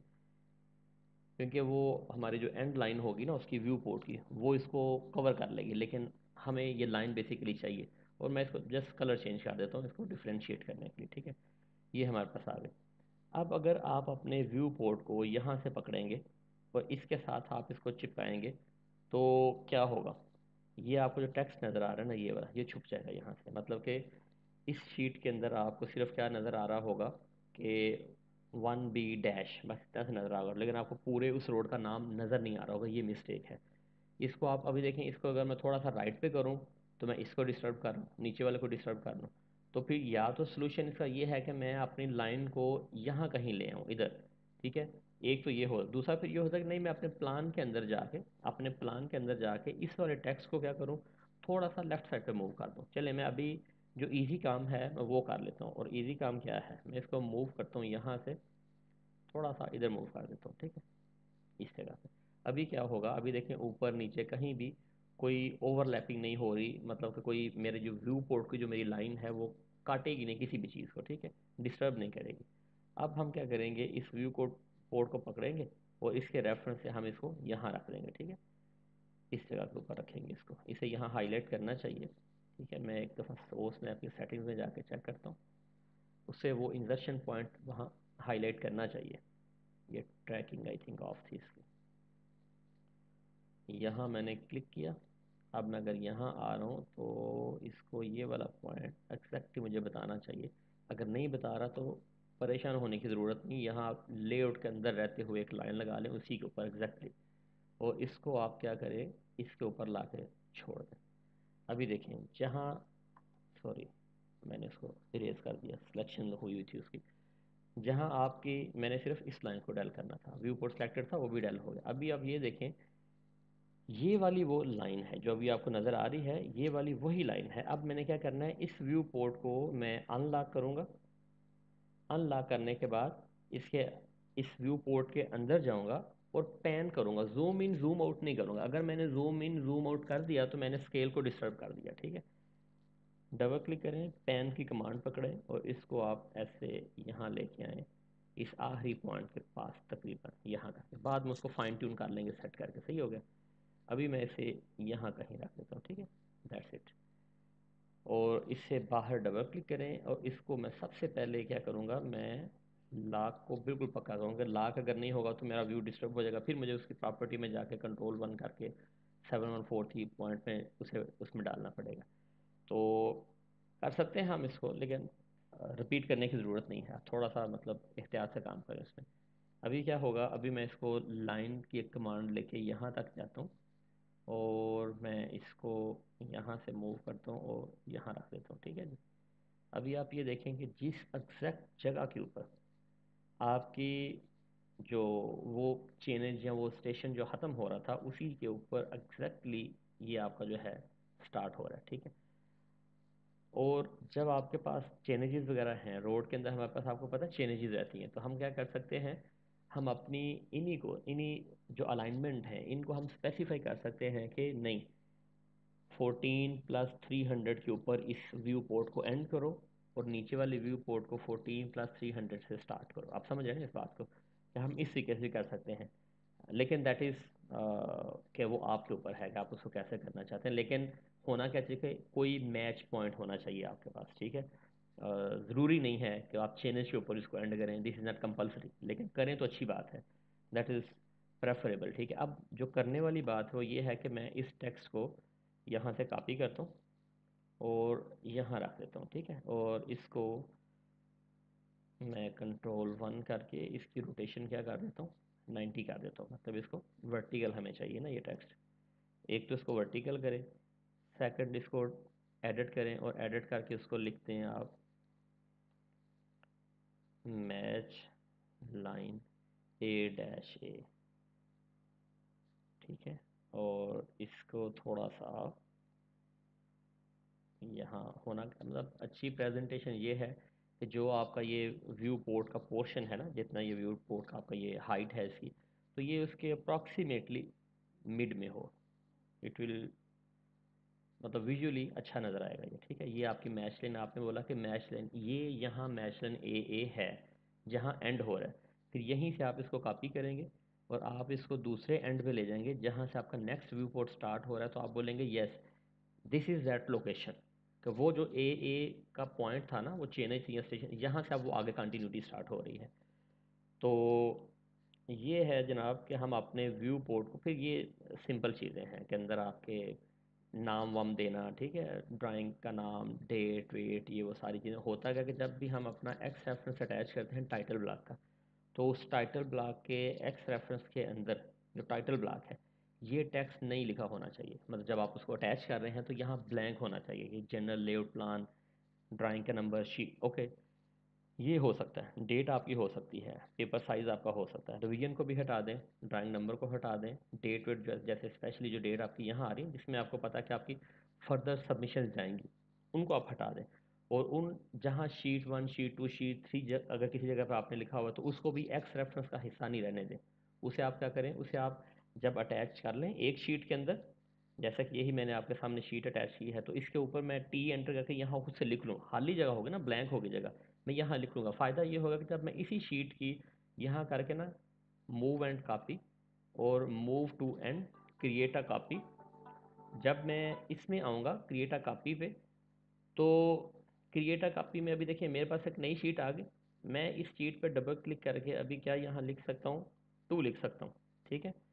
अब ये मेरे पास 2 शीट्स आ गई, अब ये मेरी सेकंड शीट है, आप समझ रहे हैं ना, ये मेरी सेकंड शीट है। तो मुझे क्या कहना चाहिए, अगर मेरे प्रोजेक्ट की टोटल ओवरऑल हैं शीट्स, तो यहाँ अगर मैंने शीट्स का नंबरिंग लिखी होती तो यहाँ क्या होना चाहिए था, यह होना चाहिए था शीट 2 ऑफ 2, और पहले वाली शीट पे क्या होना था, शीट 1 ऑफ 2। तो इट मीन्स वो उसी सूरत में पॉसिबल है कि अगर ये वाला जो टेक्स्ट है ये एक्स रेफरेंस का पार्ट नहीं था, तो मैं इसकी बात नहीं कर रहा, ये तो पेपर साइज लिखा हुआ है। यहाँ एक आप ब्रैकेट में आप लिख सकते हैं ना छोटा सा कि शीट, अभी जैसे मैं आपके सामने लिख के यहाँ बता दूँ, ठीक है। मैं अगर इसी टेक्स्ट को कॉपी करूँ, एन कॉपी करके इसको पकड़ता हूँ यहाँ से, एन कॉपी किया, इस एक्स रेफरेंस की बॉडी में से इसको आपने एक्सट्रैक्ट कर लिया, एन कॉपी, एन कॉपी, ये टेक्स्ट चाहिए हमें, ठीक है। और इसको आप यहाँ रखते हैं, आर्थवान कर दें ताकि उसी की डायरेक्शन में आपको सीधा टेक्स्ट मिले। और यहाँ फिर मैं लिख देता हूँ शीट 2 ऑफ 2, क्योंकि इस वक्त मैं सेकंड शीट में हूँ इसलिए मैं इसे शीट 2 ऑफ 2 लिख रहा हूँ। अब इसे मैं करता हूँ copy with base point, and this is my base point, ठीक हो गया।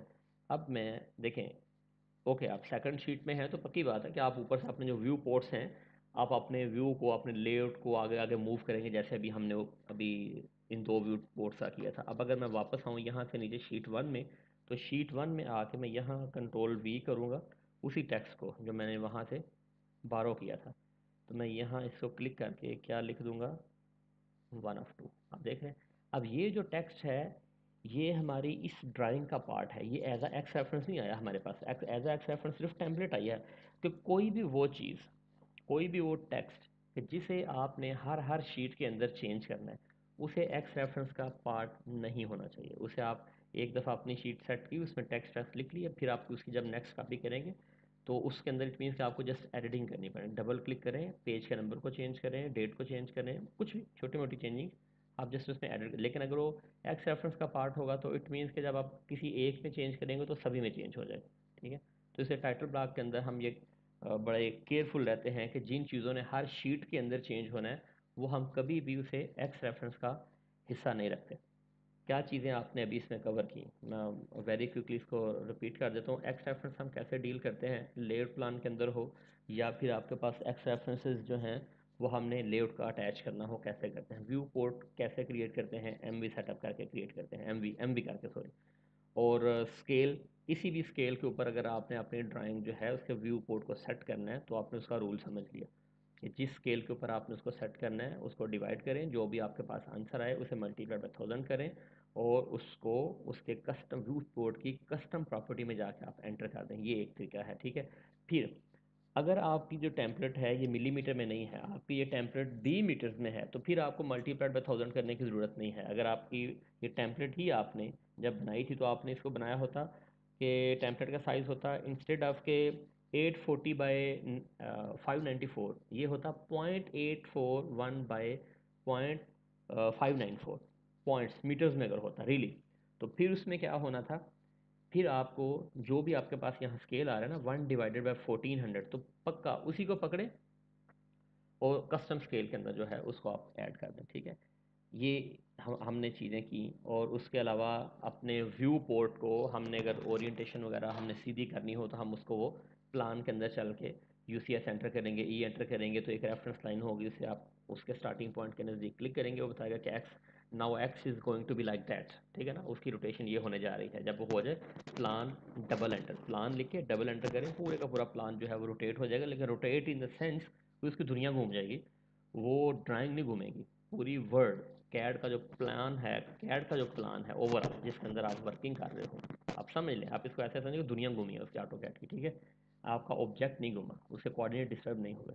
लास्ट चीज़ इस पूरे सेशन की जो लास्ट चीज़ मैं आपसे डिस्कस करने जा रहा हूँ 2-3-5 मिनट्स के अंदर, वो क्या है कि जो टेक्स्ट की हाइट हमारी होती है, जो अंदर आपका टेक्स्ट लिखा होता है एनोटेशन, कभी भी आप उसको तुक्के से नहीं लिखें कि अच्छा ये सोना लग रहा है तो ये लिख देते हैं, ठीक है, ये देखने में चंगा लग रहा है। नहीं, देखने में जो चंगा लग रहा है आपको, आपने वो नहीं रखना, आपने किसी ना किसी रूल को फॉलो करना है। और रूल हमारा ये होता है कि जो हमारा व्यू पोर्ट का जो स्केल आया ना उसको आप मल्टीप्लाई करेंगे, किसके साथ मल्टीप्लाई करेंगे, उसे आप 1.5 से मल्टीप्लाई कर लो, उसे आप 2 से कर लो, उसे आप 3 से कर लो। अब ये आप एक दफ़ा डिसाइड करो। अगर मैंने अब ये डिसाइड कर लिया, अब आप ये सोचिएगा ज़रा कि मैंने इस वक्त ये डिसाइड कर लिया कि मेरी टेम्पलेट A1 होने जा रही है, मेरा स्केल 1:1400 होने जा रहा है। मैंने अपना एक व्यू पोर्ट सेट किया, एक व्यू पोर्ट सेट करने के बाद अब मैं अपनी अंदर जो एनोटेशन है मैंने उसकी जो मैंने खुद से ऐड करनी है एनोटेशन, तो मुझे क्या करना चाहिए, मुझे अपनी एनोटेशन को उस स्केल के रेफरेंस के साथ अंदर उसकी टेक्स्ट हाइट को एडजस्ट करना चाहिए। मतलब अगर मैं ये कहूँ कि जो भी आपका स्केल आया है मल्टीप्लाइड बाय 1.5 कर दें या मल्टीप्लाइड बाय 2 कर दें, ठीक है, और वो अपने टेक्स्ट की हाइट रखें विद रिस्पेक्ट टू मिलीमीटर या मीटर, तो उससे क्या होगा, आपका जो टेक्स्ट है वो 100% रीडेबल होगा, पढ़ा जाएगा, ठीक है। लेकिन अगर अनफॉर्चुनेटली आपके पास ड्राइंग्स आ चुकी हुई हैं और एक ड्राइंग बनाई एक बंदे ने, दूसरी बनाई दूसरे ने, तीसरी बनाई तीसरे ने, लेकिन आप जो बैठे हो, आप ऐसी पोजीशन पे बैठे हुए हैं टेक्निकल डिपार्टमेंट में कि जहां आपकी सिर्फ रिस्पॉन्सिबिलिटी इतनी है कि आपने फाइनल जो है ना टेम्पलेट सेटिंग, प्रिंटिंग, आपने अगर ये वाला काम करना है कि now other guys are giving you their data, ठीक है, लिबोरियस काम वो कर रहे हैं, टाइम कंज्यूमिंग वो कर रहे हैं, लेकिन जो शशे मशे हैं, जो सुरही पाउडर है वो कौन लगा रहा है, वो आप लगा रहे हैं, ठीक है, फाइन ट्यूनिंग जो है वो आप कर रहे हैं, और printing and submission and cross checking ये आपकी रिस्पॉन्सिबिलिटी है। तो उस केस में आप क्या करेंगे, उस केस में देखिए आप एनोटेशन तो आप नहीं एडजस्ट कर सकते क्योंकि एनोटेशन तो पहले की हुई हुई है। उस केस में फिर आपके पास एक ही ऑप्शन बचती है कि अपना जो स्केल है, व्यू पोर्ट का स्केल, वो वाला चूज़ करें कि जो रीजनेबली पढ़ा जाए, जो अंदर टेक्स्ट है वो आपके पढ़े जाने चाहिए।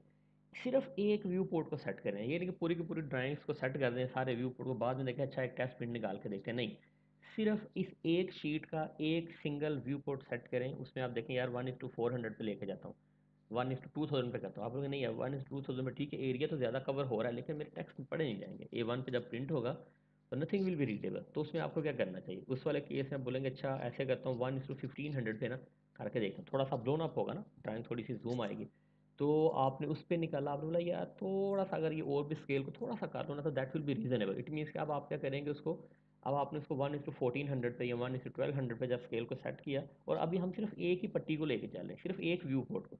अब आपने देखा कि यस, अगर मैं अपने इस लेआउट प्लान को जिसको मैं A1 पे प्रिंट आउट करने जा रहा हूँ, अगर मैं अपने व्यू पोर्ट का स्केल 1:1200 के ऊपर रखूँ और फिर मैं इसकी प्रिंटिंग करूँ, तो I am 100% everything is very nice. Print आपने निकाला ना, फिजिकली आपने प्रिंट निकाला, सामने आपने रखा, एवरीथिंग इज़ क्लियर, सब कुछ पढ़ा जा रहा है। अब आप क्या करेंगे, अब आप धड़ाधड़ शुरू हो जाए, अपने व्यू पोर्ट्स क्रिएट करें, सेटिंग वेटिंग उसकी सेट करें। और अगर आपने किसी और भी बच्चे को साथ लगाना है, अगर आप सीनियर पोजीशन में हैं, तो आप क्या करेंगे, उनको बोलेंगे भाई चलो, मतलब आपने चेक कर लिया, चेक करने के बाद आपने जो आपके साथ कुछ जूनियर बच्चे थे, आपने उनको बोल दिया कि चलो भाई आप ऐसे करो, आप फलान शीट्स तैयार करो, आप स्टाम्प सीवर ये वो आप सारी उनको आपने साइन कर दिए। लेकिन जो मास्टर माइंड था वो आप थे। आपने ये बता दिया कि स्केल जो व्यू पोर्ट्स के हैं वो आपने ये सेट करने हैं, क्योंकि अब आपने चेक कर लिया हुआ है कि अगर इस स्केल के ऊपर ये प्रिंटिंग होगी, व्यू पोर्ट का साइज, पेपर का साइज ये रहेगा, तो everything is going to be readable. तो आप उसको क्या करेंगे, स्केल आपने सेट किया। लेकिन अगर आप स्क्रैच, अब जो मैं आपसे जो अभी सेट करने जा रहा हूँ द टेक्स्ट, वो मैं आपको कहना ये चाह रहा हूँ कि लेकिन मोस्टली जब हम अपनी तरफ से कुछ चीज़ क्रिएट कर रहे होते हैं खुद से, तो उस टाइम पे बाकी चीज़ों को हम बारो कर रहे होते हैं एज एक्स रेफरेंसेस, ठीक है।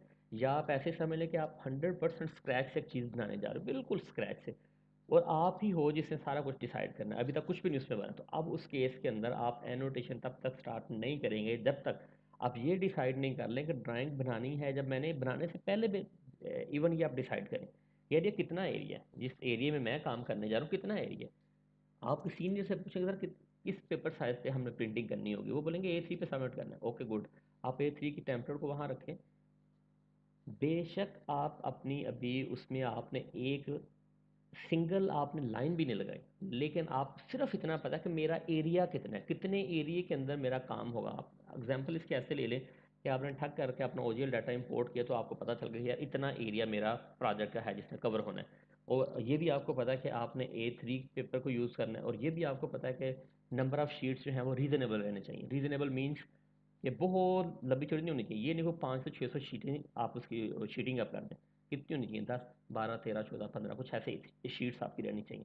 तो अब आपको पता है कि अगर मैंने A3 का पेपर यूज़ करना है, अगर मैंने 15 शीट्स में इसको डिवाइड करना है पूरे प्रोजेक्ट को, तो मेरी एक शीट का साइज़ कितना होगा। अभी आपने अंदर काम कुछ भी नहीं किया, आप अपनी प्लान के अंदर चल के उतने पोर्शन को 15 जो हैं शीट्स उनके अंदर आप डिवाइड करें, जस्ट रेक्टेंगल के साथ। और कौन सी रेक्टेंगल, मतलब अन्य वाला रेक्टेंगल नहीं। फिर अगेन मैं आपको बताने जा रहा हूँ आपने कौन सी रेक्टेंगल ड्रा करनी है, REC करें, यहाँ से अंदर से एक ये वाली रेक्टेंगल को पकड़े, ठीक है, और इस रेक्टेंगल को यहाँ क्लिक करें, ठीक है, इसको यहाँ से कॉपी कर लें। मैं भी आपको बताता हूँ कि आपने तुक्का नहीं मारना, आपने बिल्कुल परफेक्टली शीटिंग करनी है, 100% perfect, like a pro, like a professionals, okay.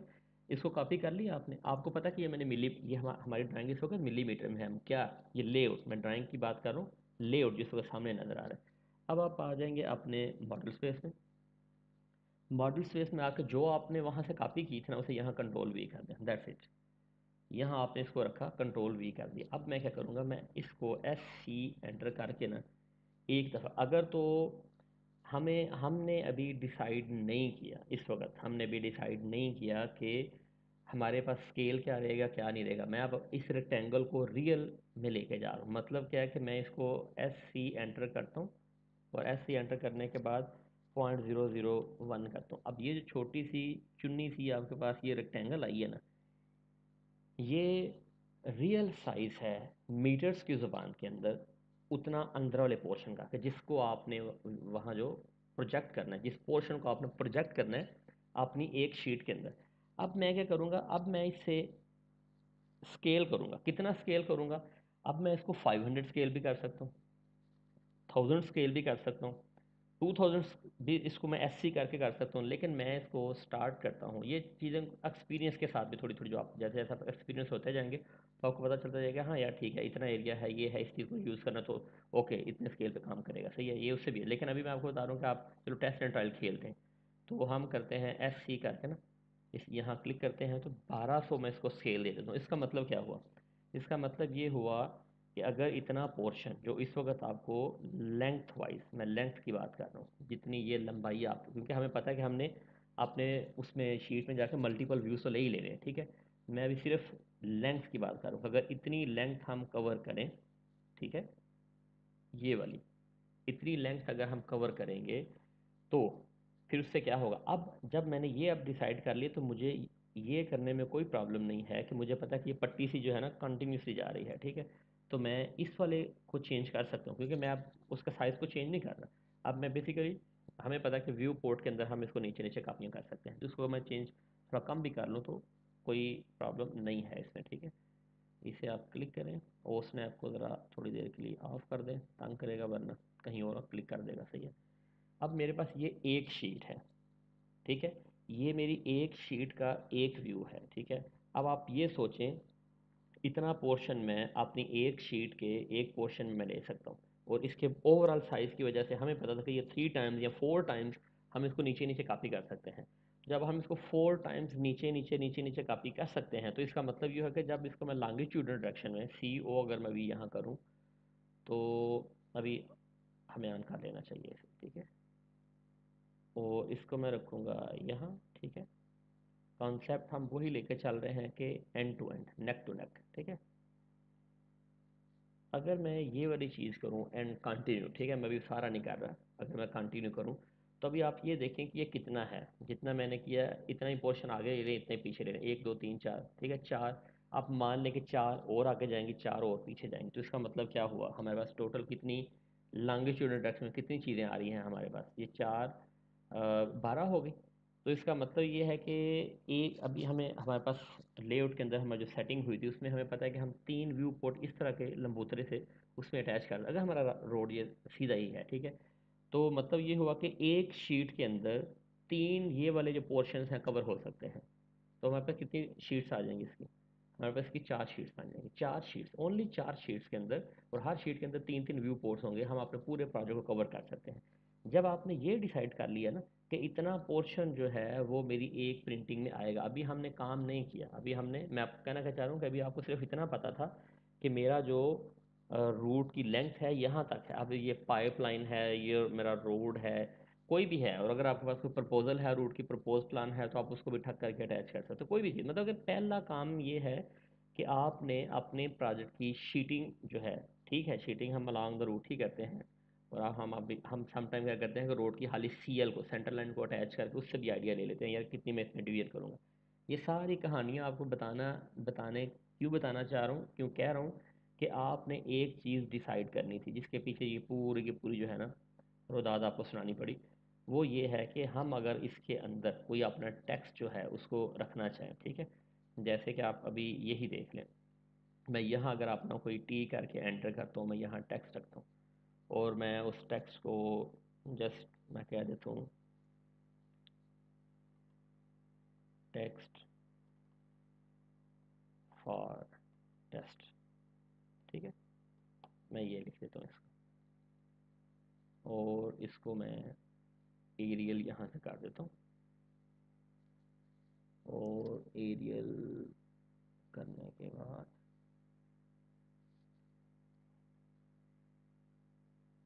Aerial करें इसको, और टेक्स्ट की हाइट जो है इस वक्त मैं ये एडजस्ट करता हूँ इसमें 2, मैं इस वक्त रफ रख रहा हूँ, ठीक है, मैं आपको बताता हूँ कि हम स्पेसिफाई कैसे करते हैं। इस वक्त मैंने जैसे टेक्स्ट की हाइट क्या रखी है, 2 रखी है, सही है। अभी आप ये देखें, थोड़ा पहले तो आप इसको ना रफ इमेजिन करें ज़रा, जस्ट इसको इमेजिन ये आप करें कि अगर हमारे पास ये जो इस वक्त आपको शीट नज़र आ रही है, जो मेरी इस वक्त कंप्यूटर की स्क्रीन है, जैसे लैपटॉप की स्क्रीन है, तो मैंने इसको अपनी लैपटॉप की स्क्रीन के अंदर ना इस पूरी शीट को मैंने सेट किया। तो अभी आपको ये अगर प्रिंट हो ऐसे, जिस व्यू में ये पड़ा हुआ है A4 साइज़ के ऊपर अगर ये प्रिंट हो, तो जैसे ये आपको नज़र आ रहा है ना, यहाँ हुआ, यहाँ ये लिखा हुआ है यहाँ कि ये वाला portion, all dimensions are in millimetre unless noted otherwise, ठीक है, अनलेस नोटेड अदरवाइज। तो ये देखिए मुझे इसी व्यू में पढ़ा जा रहा है, मुझसे इसी व्यू में पढ़ा जा रहा है, इसका मतलब ये है कि अगर ये वाली शीट जो भी इस वक्त है, अगर ये प्रिंट हो, तो ये टेक्स्ट मुझसे 100% A4 के ऊपर भी पढ़ा जाएगा, ठीक है।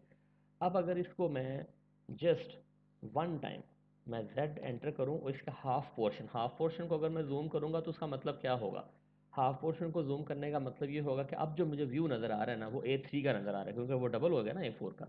तो मैं अगर यहाँ से लेके इतना पोर्शन अगर मैं जूम करूँ, तो देखें स्टिल ये वाला जो टेक्स्ट है मुझे पढ़ा नहीं जा रहा, ठीक है। अब अगर इस जो व्यू मुझे नज़र आ रहा है, अगर इसको एक दफ़ा फिर मैं हाफ पोर्शन को जूम करूँ तो वो कौन सा पेज का साइज बन जाएगा, A3 के बाद आपका आ गया A1 आ गया, ठीक है। अगर ये मैं करूँ तो देखें ये मुझे नज़र आना शुरू हो गया, ठीक है। अब एक दफ़ा और मैं अगर इसको करूँ ना, हाफ व्यू को, हाफ हाफ अगर मैं लूँ, हाफ से चलो मैं थोड़ा वो ज़्यादा ही ले रहा हूँ, लेकिन अगर मैं हाफ लूँ तो ये पढ़ा जा रहा है। इसका मतलब क्या हुआ कि ये मैं आपको बता रहा हूँ, ये तुक्के वाली बात थी, ये रफ एस्टिमेशन थी, अभी मैं आपको एक्यूरेट भी बताता हूँ, ठीक है। ये कहना हम ये चाह रहे हैं इससे कि अगर जो कुछ भी इस वक्त हमने लिखा है, अब हमने जूम जूम करके कि इसका डबल जूम करो, डबल जूम करो, तो हम इस रिजल्ट पे पहुंचे कि क्योंकि ये A1 साइज से प्रिंटिंग होने जा रही है, तो A1 के ऊपर जब ये प्रिंटिंग होगी तो that text is going to be 100% clear visible, ये तो कंफर्म बात होगी। लेकिन हम इसको 1.5 या 2 का स्केल फैक्टर जो है ना वो हमेशा रखते हैं। मतलब क्या है इस बात का कि अगर इसको मैं आपको ऐसे बताऊं कि आप कैलकुलेटर पे आ जाएं, मैं कहता हूँ कि 2, चलें 2 नहीं करते, 1.5 मल्टीप्लाइड बाई 1400, क्योंकि हमारा व्यू पोर्ट का स्केल साइज वो है 1400। ये अभी जो आपके पास आया ना 2100, इस पे आप डिवाइडेड बाय 1000 कर दें।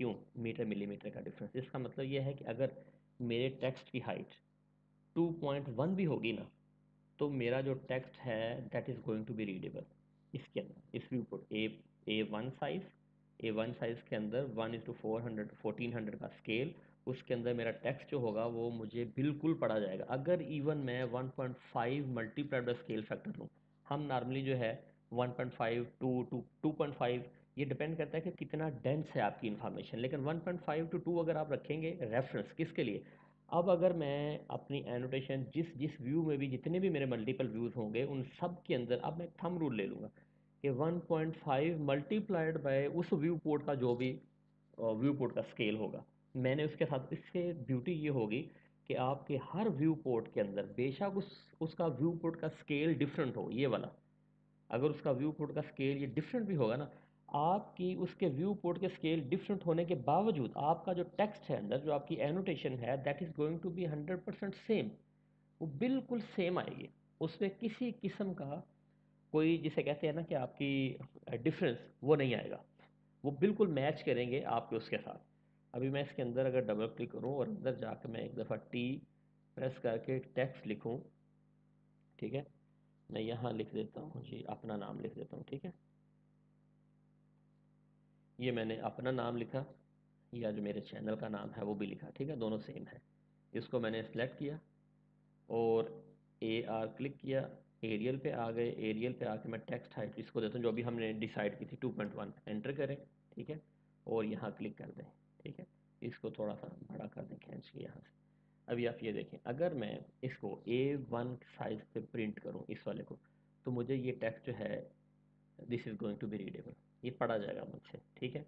और अगर 1.5 का स्केल फैक्टर की बजाय अगर मैं 2 रख लेता तो that was going to be more visible, लेकिन ये 1.5 या 2 या 2.5, ये चीज़ें डिपेंड आपकी कर रही होती हैं किसके ऊपर, ये आपकी इस पर डिपेंड करती है कि वहाँ कितनी डेंस इंफॉर्मेशन है इनसाइड। और अगेन अगेन एक दफ़ा सिर्फ एक टेक्स्ट लिख के एक इतना सा छोटे से पोर्शन के बस प्रिंट निकलने लगे ना, तो उसको वहाँ से कैंसिल कर दें। मतलब एक दफ़ा प्रिंट दें और लेफ्ट साइड पे इस कॉर्नर पे अपना टेक्स्ट रखें, जैसे थोड़ा सा प्लाटर में से प्रिंट आपका निकले कैंसिल कर दें, मतलब आपका पेपर भी वेस्ट नहीं होगा। और उसने पढ़ लें एक दफ़ा कि यार रीडेबल है कि नहीं है, अगर रीडेबल है तो वेरी गुड कंटिन्यू, अदरवाइज आप थोड़ा सा उसके साथ प्ले कर सकते हैं। लेकिन जो चीज़ आपने बिल्कुल नहीं भूलनी, जिस चीज़ की आपको हमेशा रिस्पेक्ट करनी है, वो क्या है कि जो एक व्यू पोर्ट में आपने स्केल फैक्टर रखा टेक्स्ट के लिए, हर व्यू पोर्ट में आपने उसी स्केल फैक्टर को अप्लाई करना है। मतलब उस व्यू पोर्ट का स्केल साइज मल्टीप्लाइड बाय 2, जो मर्जी हो, मतलब मल्टीप्लाई बाय 2 या मल्टीप्लाई बाय 1.5 जो भी आपने फिक्स कर दिया। ये तो होगी अंदर की एनोटेशन। फिर जो हेडिंग्स होती है ना हमारी, अगर आपने पूरी की पूरी एनोटेशन जो है उसको आपने रखा हुआ है with the scale factor of 2, ठीक है, 2 मल्टीप्लाइड बाय व्यू पोर्ट का स्केल फैक्टर, पूरी एनोटेशन अंदर, जो उस व्यू पोर्ट की जो हेडिंग होगी उसको आप क्या रखेंगे, 2.5 या 3 रखेंगे। मतलब उसमें थोड़ा सा वो होना चाहिए, ब्लोन अप होना चाहिए, थोड़ा सा उसको डिफरेंट होना चाहिए। अगर पूरी एनोटेशन 2 के रेफरेंस से आपने रखी, तो उसको किसके रेफरेंस से रखें, उसको आप 2.5 के रेफरेंस से रखें कि स्केल मल्टीप्लाइड बाय 2.5, और जो भी आपकी टेक्स्ट की हाइट आए, यस अगर आप मीटर मिलीमीटर की गेम में है, ये टाइटल ब्लॉक और उसमें, तो आपको डिवाइडेड बाय 1000 करके तो वो जो है अपनी टेक्स्ट की हाइट उसको एडजस्ट करना चाहिए। आज के लाइव सेशन के लिए इतना ही जो हमने अभी चीज़ें डिस्कस की हैं, ठीक है जी। और इसके ऊपर मैं अभी चंद मिनट वेट करूँगा, अगर किसी दोस्त की तरफ से कोई कमेंट वगैरह होगा तो मैं एक्सप्लेन करूँगा आपको। लेकिन आज के लाइव सेशन में सिर्फ इतनी चीज़ें ही थी जो मैं आपसे डिस्कस करना चाह रहा था। आपको कोई इसमें से चीज़ अगर समझ नहीं आई तो मुझसे पूछें, ठीक है, कमेंट करें, मुझसे पूछें, मैं आपको एक्सप्लेन कर दूंगा। और अगर 4-5 मिनट में किसी का रिप्लाई नहीं आता तो मैं फिर आप लोगों से इजाज़त लूँगा। फिर इंशाल्लाह नेक्स्ट जो होगा live session in coming days इंशाल्लाह, तो फिर उसमें मुलाकात होगी। तो मैं अभी 3-4 मिनट वेट करता हूँ आपका, अगर कुछ आपकी तरफ से कुछ कमेंट्स आ गए तो very good, otherwise live session को जो है वो मैं एंड कर दूंगा इंशाल्लाह।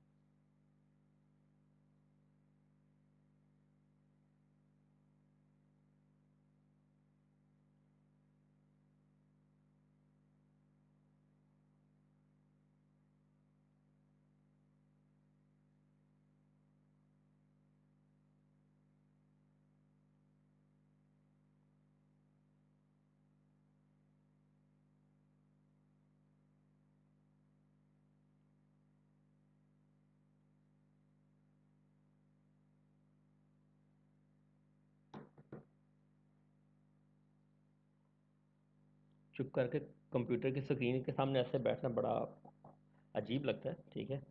तो इसलिए अगर कोई है क्वेश्चन आपके माइंड में तो पूछ लें, अगर नहीं है तो मैं अपनी इस स्टोरी को क्लोज करता हूँ, ठीक है। और अगर आप इसको सुनेंगे दोबारा, जो दोस्त इस सेशन को ज्वाइन नहीं कर सके, अगर आप लोगों को बाद में अगर आपको नहीं मिला नोटिफिकेशन इन केस, तो उसकी रीज़न नोटिफिकेशन ना मिलने की ये हो सकती है कि कुछ दोस्त जो हैं और उन्हें आइडिया नहीं है कि अगर आप सब्सक्राइब नहीं करते और नोटिफिकेशन को बेल बटन बटन को आप प्रेस नहीं करते तो आपको नोटिफिकेशन नहीं मिलेगा ना मैसेज का, ठीक है।